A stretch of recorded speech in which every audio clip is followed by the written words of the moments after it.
તરફ પાટણનું સિદ્ધપુર કે જ્યાં 2 દિવસ પહેલા ફાયરિંગની ઘટના બની હતી, જેમાં પોલીસે 2 આરોપીને ઝડપી પાડ્યા છે।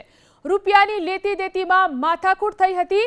2 દિવસ અગાઉ રાત્રે સાહિલ નામના શખ્સ ઉપર 2 રાઉન્ડ ફાયરિંગ કરવામાં આવ્યું। ઘટનામાં સાહિલ નામના વ્યક્તિને પગના ભાગે ઈજા થતા તાત્કાલિક સારવાર માટે હોસ્પિટલ ખસેડાયો।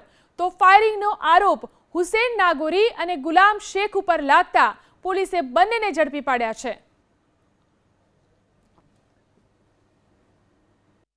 9મી તારીખે આમની વચ્ચે વધારે પડતો ઝઘડો થયો અને ઝઘડામાં જે હુસૈન ખાન મુરાદ ખાન નાગોરી છે એણે કોઈ જગ્યાએથી ગેરકાયદેસર દેશી તમંચો લાવી અને એમાંથી 2 રાઉન્ડ ફરિયાદી સાહિલ ઉપર ફાયર કરે અને ત્યારબાદ ગુનો દાખલ થયેલ સિદ્ધપુર પોલીસ સ્ટેશનમાં।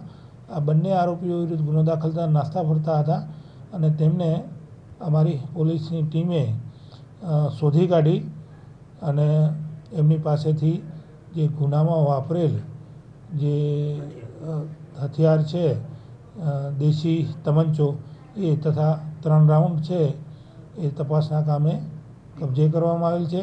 અમારા પોલીસ અધિક્ષક શ્રી વી.કે. નાઈ સાહેબની સૂચના અને માર્ગદર્શન મુજબ પગલાં લઈ અને સત્વરે આરોપીની ધરપકડ કરેલ છે અને આમના રિમાન્ડ લેવાની કાર્યવાહી કરવામાં આવશે।